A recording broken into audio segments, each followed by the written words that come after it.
Video बन रहा ना। यूपी के महाराजगंज में अनोखी शादी हुई है जिसके बारे में जानकर आप भी हैरान हो जाएंगे। पूरा मामला ऐसा है जो किसी को भावुक कर देगा।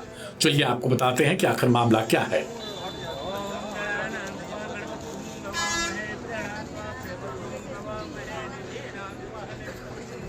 मामला यूपी के महाराजगंज के निचलौल का है, जहां अपनी मंगेतर की मौत के बाद युवक ने उसके शौक के साथ शादी कर ली। अंतिम संस्कार से पहले सिंदूर दान समेत शादी की अन्य रस्में पूरी की गईं। इस दौरान युवती के घरवाले लगातार रोते बिलखते रहे। इस घटना को जिसने भी देखा या सुना उसकी आंखें नम रह गईं। अब घरों से लेकर सोशल मीडिया तक इस शादी की खूब चर्चा हो रही है। दरअसल महाराजगंज के इस युवक और युवती की शादी तय थी।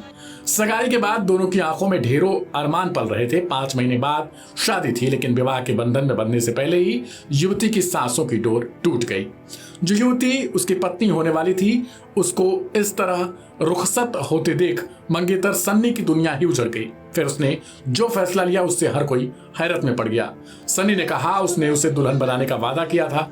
युवती के जीते जी जो अरमान पूरे न हुए, मरने के बाद उन्हें पूरा करने की इच्छा सन्नी ने जताई। परिजनों की रजामंदी लेकर अंतिम संस्कार से पहले उसने युवती का सिंदूरदान किया और उससे शादी रचाई।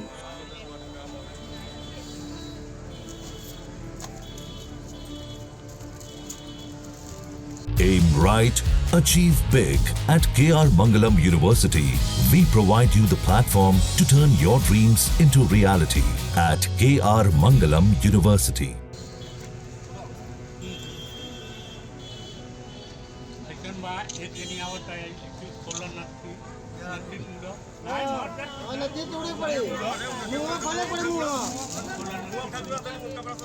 निचलौल कस्बे के रहने वाले पारस की 22 साल की बेटी प्रियंका की शादी कस्बे के ही युवक सन्नी मध्य एशिया से कुछ महीने पहले तय हुई थी। सगाई के बाद नवंबर में शादी की तारीख भी तय हो गई। अचानक संदिग्ध हालत में युवती की मौत हो गई। लड़की पक्ष की अनुमति से निभाई गई रस्म रविवार की शाम को हुआ। पोस्टमार्टम के बाद युवती का शव उसके आवास पर लाया गया। दोनों पक्षों के लोग इकट्ठा हुए। इस बीच मंगेतर सन्नी ने युवती की मृतदेह से ही विवाह की इच्छा जताई।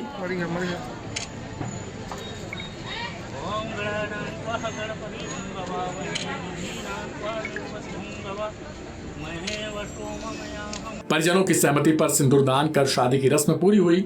एसओ अखिलेश कुमार वर्मा ने बताया कि युवती की मौत अज्ञात कारणों से हुई। पोस्टमार्टम रिपोर्ट आने के बाद आगे की कार्रवाई होगी। वर और वधू पक्ष की शादी की सभी तैयारियां पूरी कर ली थी। मैरिज हाउस से लेकर टेंट और बारात जाने के लिए गाड़ियों तक की बुकिंग हो चुकी थी। इस बीच अचानक हुए घटनाक्रम से दोनों घरों में मातम छा गया। दोनों परिवारों के अरमान अधूरे रह गए। शनिवार की रात प्रियंका अपने घर की दूसरी मंजिल पर कमरे में संदिग्ध हाल में मृत पाई गई। हालांकि परिजन उसे अस्पताल ले गए, लेकिन सांसें थम चुकी थीं।